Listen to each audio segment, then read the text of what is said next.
Hi everyone.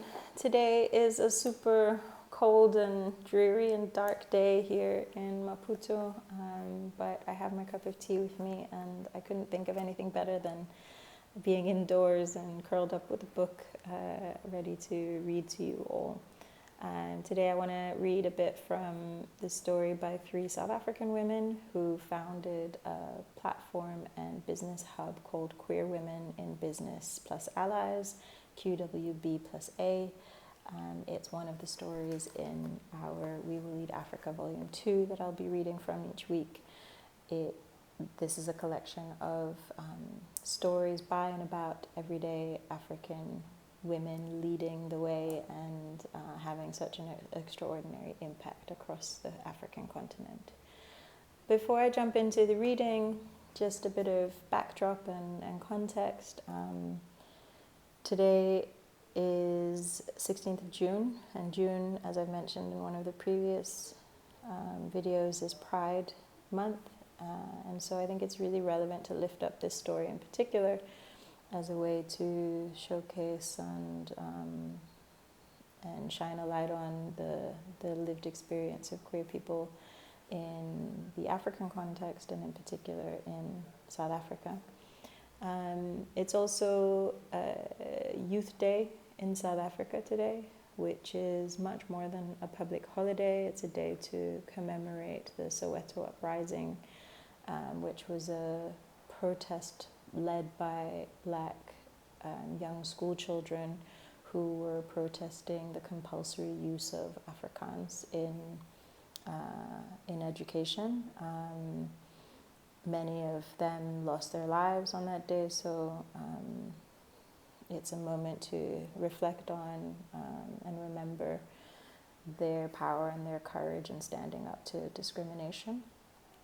I encourage you to go and do some research and just sit with some of that and figure out what it's all about, because I think it's really worth us remembering those moments and understanding the struggle that is sometimes necessary in order to bring about change. Okay, so we're going to South Africa, and as I was thinking about what I was going to say today, one of the first things that came to mind was that South Africa has what some people call the world's best constitution, right?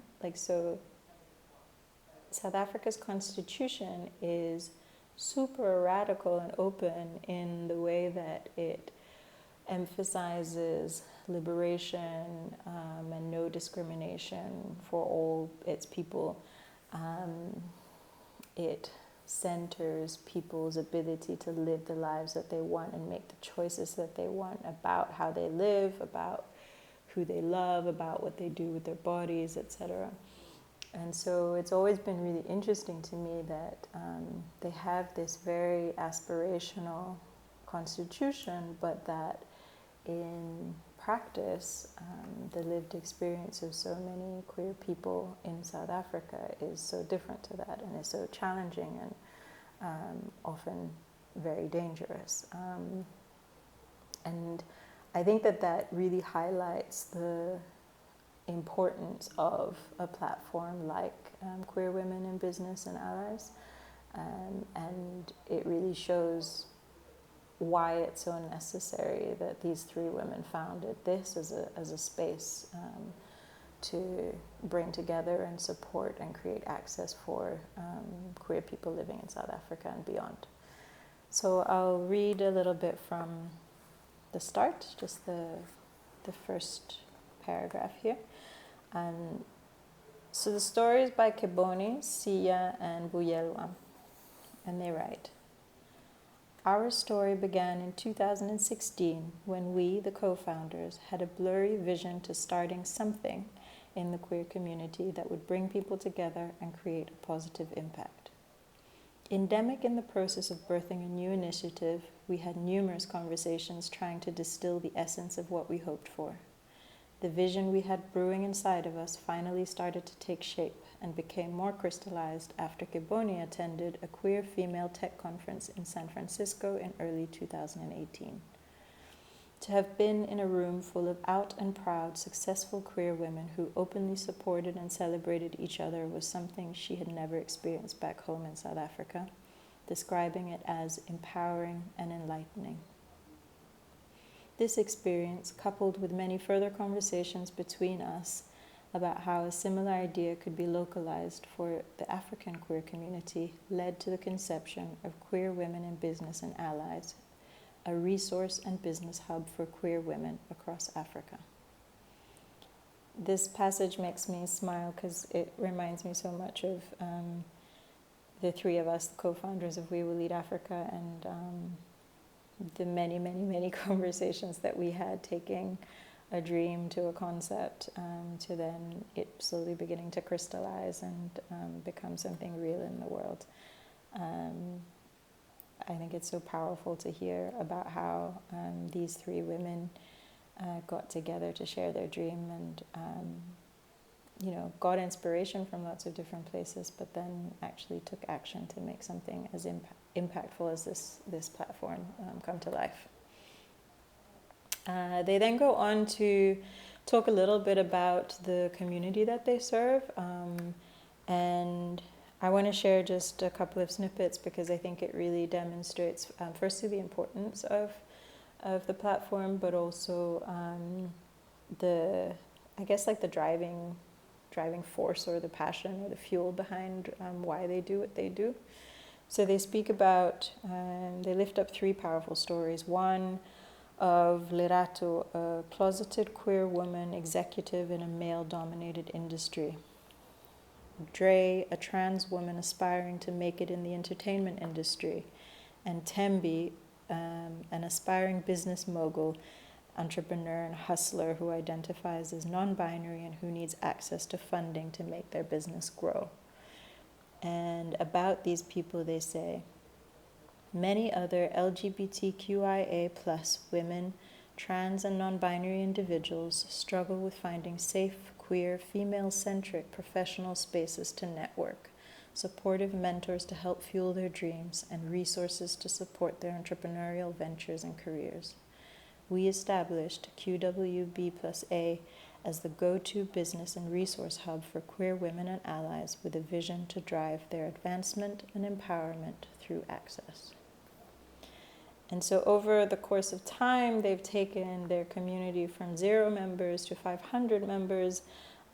They are constantly dropping all kinds of awesome content online. We'll link to some of their pages in the description so that you can go check it out yourself. They are constantly running awesome events and gatherings. And on the 1st of July, they're going to launch their membership offering. And so go and follow them and stay connected so that you can see that as it launches. And, go dig into your pockets, go and donate. I think you can donate through their website as well. Show them some love and show them some support and share it. I will just read one final little bit here, which is the final words. It goes like this. We know that the journey ahead may not be easy, but we are unapologetically driven to bring the QWB+A vision to life and believe in the incredibly positive impact our organization can make towards creating an inclusive, collaborative, and thriving queer, female-centric community. What more can you say? More power to you. I have so much respect for the work that you're doing. I think it's super important, super critical, and we are very, very grateful to be able to share your story. I'm going to drop a number of different resources down in the description for our audience about organizations that are queer-led or are centering queer people across Africa. so that no matter what part of the continent you are in, you can find a way to support the movement. I hope you enjoyed hearing about queer women in business and allies, and Keboni Sia and Buyelwa's story. I'll be back next week with another story for you. Bye-bye.